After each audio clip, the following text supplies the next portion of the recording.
তেহরানের স্বপ্নে পার্ট 2। সুনীল গঙ্গোপাধ্যায়। স্ত্রী স্টোরি টেলিংয়ে আমি হলাম স্ত্রী। সেদিন বেলা 11:30।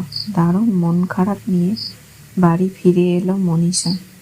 হাতে ব্যাগটা টেবিলের ওপর ছুঁড়ে দিয়ে সে নিজের ঘরে এসে আয়নার সামনে দাঁড়ালো।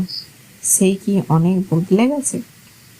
কপালের কোঁচকানো দাগ দেখা যাচ্ছে, 2-1 প্যাকেটের বিস্কুট আর কিছু টুকিটাকি জিনিস কিনতে বেরিয়েছিল মনীষা। চেনা স্টেশনারি দোকান। একজন মধ্য বয়স্ক ভদ্রলোক বসেন সেখানে। আজ সেখানে বসেছিল একটি 20-21 বয়সের ছেলে। খুচরো পয়সা ফেরত দেওয়ার সময় ছেলেটি বললেন, এই নিন মাসিমা। মাসিমা? মনীষার একেবারে চমকে উঠেছিল। দোকানদারে তাকে দিদি বললেই সব সময়, সে হঠাৎ মাসিমা হয়ে গেল কি করে? সে কি বুড়ি হয়ে গেছে? বিরক্তিকর মুখে মনীষা বেরিয়ে এলো দোকান থেকে। কিন্তু একটা দিন পর দুর্ঘটনা ঘটে। পাড়ার মুখে দাঁড়িয়েছিল কয়েকটা ছেলে, সকলের চেনা মুখ। তার মধ্যে 2-1টা ছেলে এগিয়ে এসে বলল, সামনের সোমবার সকালে কিন্তু আমরা সরস্বতী পুজোর চাঁদা আনতে যাব মাসিমা। মনীষার মুখখানা বিবর্ণ হয়ে গেল। গত বছর এই ছেলেটাই তাকে বৌদি বলেছিল। 1 বছরের মধ্যে এদের চোখের সামনে মাসিমা হয়ে গেল। নাকি গত বছর অন্য ছেলেরা এসেছিল? আয়নার সামনে দাঁড়িয়ে মনীষার মনে হলো সে সত্যি বুড়ি হয়ে গেছে। তার বয়স কি ঠিক এখনো 35? এমন সময় সুন্দরী হিসাবে তার নাম ছিল। স্কুলে তার সঙ্গে পড়তো বন্দনা সেন। সে এখন সিনেমায় নামকরা নায়িকা। এখনো সে কলেজের মেয়ে সাজে, মানিয়ে যায়। অথচ কলেজের সবাই বলে বন্দনা সেনের চেয়ে মনীষা মুখার্জি অনেক বেশি সুন্দরী। সেই বন্দনা এখন যুবতীর হয়ে গেল আর মনীষা হয়ে গেল মাসিমা। মন খারাপের জের রয়ে গেল বেশ কয়েকদিন। একদিন সকালে রজত দেখল রান্না বান্না ছেড়ে মনীষা আয়নার সামনে বসে কাঁদছে। রজত বলল, এই কি ব্যাপার? তুমি নাটক করছো নাকি? রজত সবসময় আজকাল একটু খোঁচা দিয়েই কথা বলে। এক সময় তাকে কত ভালোবাসতো রজত। রাস্তা দিয়ে চলার সময় কেউ মনীষার গায়ে একটু ধাক্কা দিলেই রেগে আগুন হয়ে মারতে যেত তাকে। মনীষা একটু অভিমান হলেও রজত সেদিন অফিসে যেত না। মনীষা বলল, তুমি চাও আমি পাগল হয়ে যাই কিংবা মরে যাই? রজত বলল, আমি এরকম অদ্ভুত জিনিসটা চাইতে যাবো কেন? তুমি পাগল হলে বা মরে গেলে দুটোতেই তো আমার দারুণ ঝামেলা। তুমি শুধু নিজের ঝামেলার কথাই ভাবো, আর কিছু ভাবো না? লক্ষ্মীটি, সকালবেলাতে এত রাগ কেন? কি হয়েছে খুলে বলো তো। আমার দিকে একটু চেয়ে দেখবারও সময় নেই তোমার। তুমি দেখতে পাও না যে আমি বুড়ি হয়ে গেছি? বুড়ি? কে বলল? এখনো রাস্তায় বেরোলে সবাই তোমার দিকে তাকায়। মোটেই না। সেদিন একজন দোকানদার আমাকে মাসিমা বলেছে। রজত হো হো করে হেসে উঠল। মনীষা আরো রেগে গিয়ে বলল, তুমি হাসছো? হাসবো না? কোনো দোকানদার তোমাকে মাসিমা বলেছে সেই জন্য সকালবেলা আমি বকুনি খাবো? সেই জন্য সকালবেলা তুমি পা ছাড়িয়ে কাঁদতে বসবে? আমি সত্যিই তো বুড়ি হয়ে গেছি। আমার কপালে একটা দাগ পড়ে রয়েছে। কই, আমি তো দেখতে পাচ্ছি না। শোনো, 35 বছর বয়সে কি আর 16 বছরের মতন চেহারা থাকে? সব বয়সেরাই একটা আলাদা সৌন্দর্য থাকে। আমি কি আর আগের মতন যুবক আছি? কিন্তু বন্দনা সেন, সে আমার বয়সী।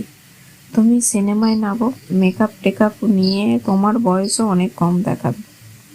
খানিকটা বাদে বাথরুম থেকে বেরিয়ে এসে রজত বলল, মনি, আর একটা কাজ করতে পারো। তুমি লুকিয়ে লুকিয়ে কারোর সঙ্গে প্রেম করা শুরু করে দাও। নতুন প্রেমে পড়লে বয়স অনেক কমে যায়। মনীষা বলল, তুমি কারোর সঙ্গে প্রেম করছো বুঝি? আমার সময় কোথায়?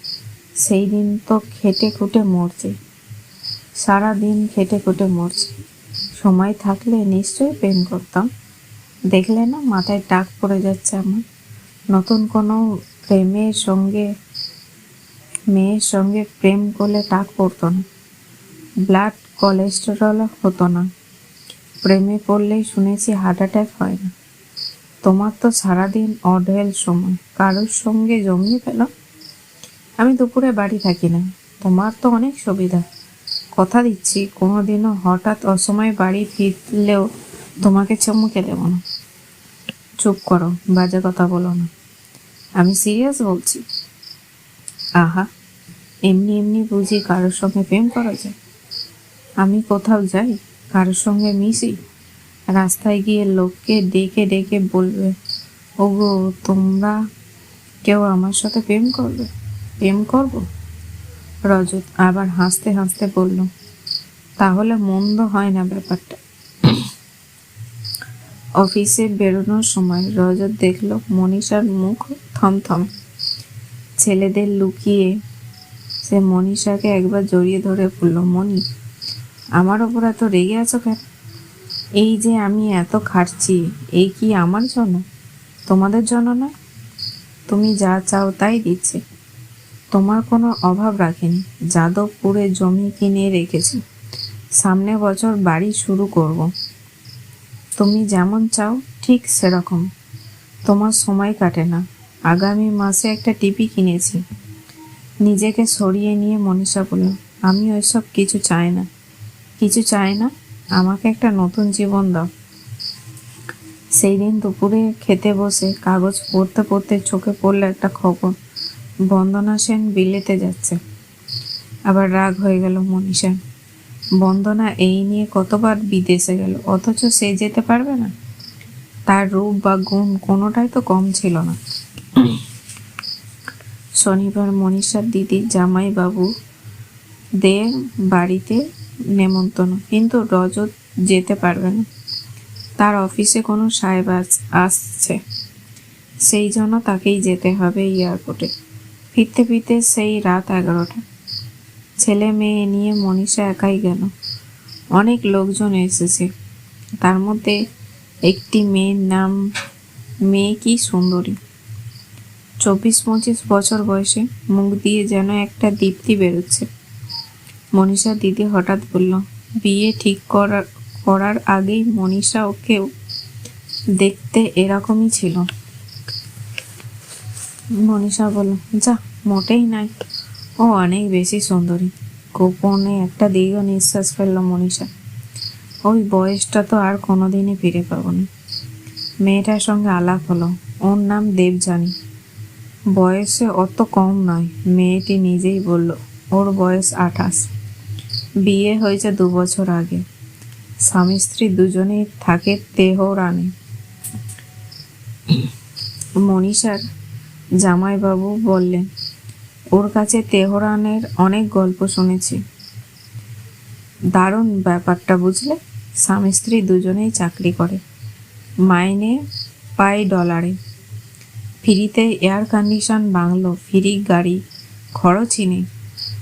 ওরা তো টাকা জমিয়ে একবার বিলেতে ফ্রান্স ঘুরে এলো। মনীষা জিজ্ঞাসা করল, আপনারা দুজনেই ওখানে একসাথে চাকরি পেয়েছেন? দেবযানী বলল, না, প্রথমে একলাই চাকরি করতে গিয়েছিলাম। আমি একা একা সারাদিন থাকতাম, ভাবতাম বসে থেকে কি করব। একটা স্কুলেই চাকরি নিলাম। ওখানে বুঝি সহজে চাকরি পাওয়া যায়? হ্যাঁ, এখনো তো আমাদের দেশ থেকে অনেকেই যাচ্ছে। ওরা ইন্ডিয়ানদের বেশি পছন্দ করে। জামাইবাবু বললেন, বুঝলেন না, পেট্রোলের টাকা, অঢেল টাকা, কি করে খরচ করবে ভেবে পায় না। বহু লোক নিয়ে যাবে এ দেশ থেকে। মনীষা জিজ্ঞাসা করল, আমি চাকরি করতে পারি? আমার একটা MSc ডিগ্রি আছে। দেবযানী বেশ আগ্রহ সঙ্গে বলল, তাহলে তো আপনি নিশ্চয়ই পাবেন, অন্তত স্কুলে তো পাবেন। কত মাইনে? আমার টাকা হিসাবে প্রায় 2400 টাকা। তাছাড়া বাড়ি ফ্রি, বছরে একবার যাতায়াতের ভাড়া। জামাইবাবু জিজ্ঞাসা করলেন, তুমি তেহরানে যাবে ভাবছো নাকি? মনীষা মুচকি হেসে বলল, ভাবছি, গেলে মন্দ হয় না। তোমার 3টে ছেলে মেয়ে কারোর কাছে রেখে যাবে? 3টে? বাহ, রজত তো তোমার ছেলের মতো, তোমাকে ছাড়া নিজে কিছুই করতে পারে না। গেঞ্জি আন্ডারওয়্যার কোথায় থাকে তার খবরও পর্যন্ত রাখে না। আহ, তখনও রাখবে? আমি এতদিন ছেলে মেয়েকে দেখাশোনা করেছি, এবার কিছুদিন ওরাই করুক। দেবযানী বলল, ওখানে গেলে কিন্তু 3টে বছর কন্ট্রাক্টারে যেতে হবে। তাহলে আগেই কাজ ছেড়ে দিলে টাকা ফেরত দিতে হবে। জামাইবাবুর হাসি ঠাট্টা করে ব্যাপারটা উড়িয়ে দিল। পরের দিন সকালে মনীষা রজতকে বলল, আমি যদি তেহরানে যাই, তোমার কি কোনো আপত্তি আছে? রজত আকাশ থেকে বলল, তেহরানে? সেখানে তুমি হঠাৎ যাবে কেন? যাবেই বা কি করে? মনীষা হাসতে হাসতে বলে, চাকরি নিয়ে যাব। ইচ্ছা করলেই সেখানে চাকরি পেতে পারি। তাই নাকি? ইচ্ছা করলেই পেতে পারো? হ্যাঁ। মাইনে কত জানো? 2400 টাকা, ডলারে পেমেন্ট। ওই টাকা জমিয়ে বেইলেতে ফ্রান্স ঘুরে আসতে পারে। কি, যেতে দেবে? এক মুহূর্তে মাত্র চুপ করে থেকে রজত বলল, তোমার যদি ইচ্ছা হয় যাব, তোমার কোনো ইচ্ছেই আমি বাধা দেব না। মন থেকে বলছো? নিশ্চয়। ছেলে মেয়ের কি হবে? আমি দেখবো ওদের। হুম, তুমি দেখবে ছেলে মেয়েকে? তোমার সময় কোথায়? একজন বয়স্ক মহিলা রেখে দেব, যে ওদের খাওয়া দাওয়ার ব্যাপারটা দেখাশোনা করবে। একটু ভোরে ভোরে উঠে আমি ওদের পড়াবো। চেষ্টা করবো অফিস থেকে তাড়াতাড়ি ফিরতে। এখন ফেরো না কেন তাড়াতাড়ি? এখন ফিরি না কারণ ওদের দেখাশোনা করবার জন্য তুমি আছো। ছেলে মেয়ে দেখাশোনাটা করা বড় কথা? শুধু আমরা আমরা আমার জন্য বুঝি তাড়াতাড়ি ফিরতে পারো না? শোনো, অফিসে যখন খুব কাজ থাকে তখন কি আমি বলতে পারি যে আমার স্ত্রী বাড়িতে অপেক্ষা করছে, আমাকে চলে যেতে হবে? বিয়ে 13-14 বছর পর একটা কথাও বলা যায় না? নাকামের মতন শোনায়। কিন্তু মা বাড়িতে নেই, ছেলে মেয়ে একলা রয়েছে, এর জন্য কাজ ফেলে রেখে তাড়াতাড়ি বাড়ি ফেরা যায়? 2 দিন হয়তো একটু তাড়াতাড়ি বাড়ি ফিরবো, তারপর আড্ডায় মেতে গিয়ে আবার ভুলে যাবে। না, ভুলে যাব না। তাছাড়া আমাদের চাকরি কিন্তু লোকেদের সঙ্গে আড্ডা দেওয়া একটাই কাজ। আমি যদি যাই, ছেলে মেয়ে নিয়েই যাব। অসম্ভব, ওদের পড়াশোনা নেই, ক্লাস 8-এ উঠেছে এখন। একদিনও ওর পড়াশোনা নষ্ট করা উচিত না। টুম্পু যদি যায়, ও আমাকে ছেড়ে থাকতে পারবে না। টুম্পুকে নিয়ে যেতেই পারো, ও ছোট আছে। তখনকার মতন কথাবার্তা সেখানেই থেমে রইল। মনীষা অন্য দিনের মতন মেয়েকে স্নান করিয়ে রজতকে খাবার সাজিয়ে দিল। অন্য দিনের চেয়ে সেদিন একটু গম্ভীর মনে হলো রজতকে। কথাবার্তা তার ঠিকঠাকই আছে, কিন্তু মুখ যেন একটু পাতলা ছায়া। দুপুরে কিছুতেই ঘুম এলো না মনীষা। গুমড়ে গরম পড়েছে 2 দিন ধরে, পাখার হাওয়াতে ঘাম শুকায় না। ইরানের দেশটা খুব গরম নিশ্চয়। হোক না গরম, এয়ার কন্ডিশনার বাড়ি। দেবযানী বলেছে ওখানকার স্কুল হয় সকাল থেকে 8টা থেকে 1:30 পর্যন্ত, ওই সময় ছুটি। ও দেশের খাবার দাবার কেমন হয় সে জানে। মনীষা নিজের রান্না করে নেবে, দারুণ চাল পাওয়া যায়। দেবযানী বলেছে দুধ মাখন ওখানে খুব সস্তা। টুম্পুর স্বাস্থ্য যদি ফেরে, তারপর একটি ছুটিতে প্যারিস ঘুরে আসা যাবে। ছেলেবেলা থেকে স্বপ্ন ছিল একবার প্যারিসে যাওয়া। বিকেলবেলা বাবলু স্কুল ফেরার পর তাকে জল খাবার দিয়ে মনীষা জিজ্ঞেস করল, হ্যাঁ রে বাবলু, আমি যদি 3 বছরের জন্য বাইরে কোথাও যাই, তুই বাবার কাছে থাকতে পারবি তো? একটু বাদেই বাবলু ফুটবল খেলায় বন্ধুরা ডাকতে আসবে, তার আগে সে এইটুকু সময়ের জন্য একটা গল্পের বই খুলে বসেছে। মায়ের কথাটা কোনো গুরুত্ব না দিয়ে সে বলল, হ্যাঁ পারবো। তুমি কোথায় যাবে মা? তেহরানে? ও ও বলি যে, তুই জানিস তেহরান কোথায়? জানি, ইরানের রাজধানী। আমি অতদূর চলে গেলে তো মন কেমন করবে না? বাহ, মন কেমন করবে কেন? তুমি তো 3 বছর পর ফিরে আসবে। মনীষার মনটা একটু দমে গেল। বাবলুর কোনো কথায় কোনো গুরুত্ব দিল না।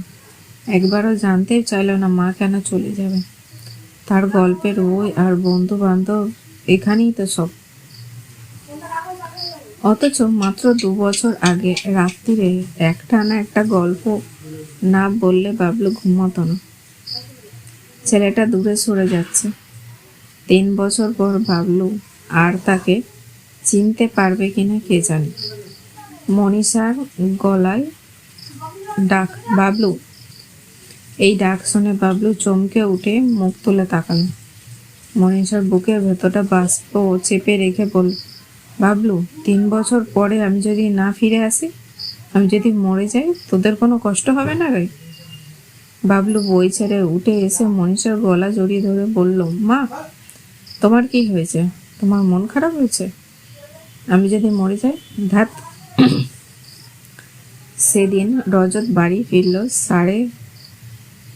11:30টার পর। অনেকখানি হুইস্কি খেয়েছে, চোখ লাল, ঠিক মতন দাঁড়াতে পারছে না। মনীষা বলল, এই তোমার তাড়াতাড়ি ফেরার নমুনা? আজকাল কথা হলো আর আজই তুমি দেরি করে ফিরলে? রজত গলা গলায় বলল, তাতে কি? তুমি তো আজ বাগদান না সালামে কোথায় যেন চলে যাওনি? আজ আমাকে দরকার ছিল, তাই দেরি হয়েছে। দরকার? রাত 11:30 পর্যন্ত কারো অফিসে দরকার থাকে? মুখে মদের গন্ধ। তোমার অফিসে কি আজকাল মদ্যপান চলছে কিনা? রজত চিবিয়ে চিবিয়ে বলল, অফিসে বসে মদ খাবো কেন? হোটেলের হিন্দুস্থানে গিয়ে খেয়েছি, ক্যাবারের নাচ দেখেছি। কত বিল হয়েছে জানো? 410 টাকা। তারপর 40 টাকা টিপস দিয়েছে। বিশ্বাস হচ্ছে না? তোমার মতন মানুষের ওপর আমি ছেলের ভার দিয়ে যাব? ছেলের জন্য তোমাকে চিন্তা করতে হবে না, সে আমি দেখব। আজকাল বাড়ির কথা তুমি একটুও চিন্তা করো না। অফিসের কাজে নাম করে রাত 11:30 পর্যন্ত বাইরে থাকো, তারপর বাড়িতে এসে নির্লজ্জর মতন মাতলামি করছো। বেশ করছি, হ্যাঁ, আমি নির্লজ্জ। আমি এখন নাকি কান্না? কেঁদো না প্লিজ। মনীষা বাথরুমে চলে গেল কাঁদতে কাঁদতে। খানিকক্ষণ বাদে বেরিয়ে এসে দেখল রজত অঘরে ঘুমাচ্ছে। গায়ে জামাটাও খোলেনি, উপুর হয়ে মুখ গুজে আছে বালিশে। মনীষা এসে বারান্দায় দাঁড়ালো। রজতের জন্য সে এতক্ষণ না খেয়ে বসেছিল, এখন আর তার খেতে ইচ্ছা নেই। রজতকে এখনই সে ডেকে লাভ নেই। বাইরের রাতটা ভারী সুন্দর। পাতলা ফিনফিনে জ্যোৎস্না ছড়িয়ে আছে আকাশে, ঠান্ডা ঠান্ডা বাতাস। মাত্র কয়েক বছর আগে সে আর রজতের রাত্রে খাবারের পর এই বারান্দায় চেয়ার পেতে বসে অনেকক্ষণ গল্প করত। এখন গল্প তো দূরের কথা, সারাদিন রজতের সঙ্গে 2-4টে কথা বেশি হয় না। রজত কত বদলে গেছে। তেহরানের বাড়ির রং কি হবে? সাদা? সাদা রঙই মনীষার পছন্দ। সাদা ছিমছাম একতলা বাড়ি, সামনে একটা ছোট বাগান থাকবে, নিজের হাতে যত্ন করে করবে মনীষা। ওই বাগান নিয়ে তার সময় কেটে যাবে। ও দেশে কি ফুল গাছ পাওয়া যাবে? গোলাপ ফুল নিশ্চয়ই আছে। গোলাপ তো সব দেশেই আছে। গোলাপ সব বছরই বিখ্যাত। ওইসব মরুভূমি দেশের আকাশ অনেক পরিষ্কার, জ্যোৎস্নার অনেক গাঢ় হয়। এই রকম সময় গোলাপের বাগানের মধ্যে জ্যোৎস্নার নিচে বসে থাকবে মনীষা একা, অন্তত শান্তিতে। পরের দিন মনীষার ঘুম ভাঙল একটু দেরিতে। রজত আগেই উঠে পড়ে বসবার কাগজ খুলে বসেছে। সামনে খালি চায়ের কাপ। নিজেই চা বানিয়ে নিয়েছে বোধহয়। মুখখানা গম্ভীর। মনীষা আপন মনে নিজেকে কাজ করতে লাগলো। বসবার ঘরে এলো না একবারও। আজ ছুটির দিন, তাই ছেলে মেয়ে জাগলেও না। রজত একবার ডাকলো, মণি শোনো। মনীষা কোনো সাড়া দিল না। রজত একদিন 2-3বার ডেকে সাড়া না পেয়ে চলে এলো রান্নাঘরে। মনীষা পিছনে না ফিরে তার উপস্থিতি টের পায়। শুকনো গলায় বলল, টোস্ট আর ডিম সেদ্ধ দেওয়া হয়েছে। রজত বলল, ঠিক আছে, আমার কোনো তাড়া নেই। শোনো, আমি ভাবছিলাম আজ দুপুরে রান্না বান্না করার দরকার নেই। সবাই মিলে চলো বাইরে গিয়ে কোথাও খেয়ে আসি। মনীষা বলল, দরকার নেই, আমি বাড়িতে রেঁধে নিতে পারবো। সে তো রোজই রাঁধছি। চলো আজ কোনো চীনের দোকানে খায়। ঘুষ দিতে চাইছ? ঘুষ? আগের দিনে বাড়ি ফিরে মাতলামি করার পর চীনের খাবারের ঘুষ? তোমার যদি ইচ্ছে হয় আজ আবার হোটেলের হিন্দুস্থানে গিয়ে বন্ধুদের সঙ্গে খেয়েও ওসব। রজত একটুখানি চুপ করে রইল। তারপর বেশ গম্ভীরভাবে বলল, কাল রাত্রে তোমার সঙ্গে খারাপ ব্যবহার করেছি, সেই জন্য আমি দুঃখিত। কাল আমার মেজাজটা ভালো ছিল না। এইসব কথা বলার জন্য যতটা গলার আওয়াজ নরম করা উচিত ততটাই বিনয় হওয়া উচিত। রজতের কথা তো নেই। সে কথাগুলো বলছে দয়া সারা ভাবে। মনীষা আরো রেগে গেল। রজত ফস করে একটা সিগারেট ধরিয়ে রান্নাঘরের দেওয়ালে হেলান দিয়ে বলল, 450 টাকা খরচ করে হিন্দুস্থান হোটেলে গিয়ে মদ খাবার মতো দুর্মতি আমার হয়নি। সেটা তোমার বোঝা উচিত ছিল। টাকা দেবে কোম্পানি। একজন অপরিচিত পাঞ্জাবির সঙ্গে বীভৎস ক্যাবারের নাচ দেখবার মতন রুচি যে আমার নেই, আশা করি তুমি এটা জানো। তবু আমাকে যেতে হয়েছিল। লোকটি একজন আর্মি অফিসার। আমাদের একটা জিনিসের কোয়ালিটি অ্যাপ্রুভাল না করলে 12 লাখ টাকার একটা অর্ডার ক্যান্সেল হয়ে যেতে পারে। সেই জন্য কোম্পানি থেকে ওই লোকটিকে ঢালো তোষামোদের ব্যবস্থা করা হয়েছিল। ওই লোকটা ক্যাবারে দেখতে চেয়েছিল। আমাকে ওর পাশে বসে সর্বক্ষণ দ্বিত হাসি হাসতে হয়েছিল। মনীষা মুখ ঘুরিয়ে ঝাঁঝের সঙ্গে বলল, ওরকম চাকরি করো কেন?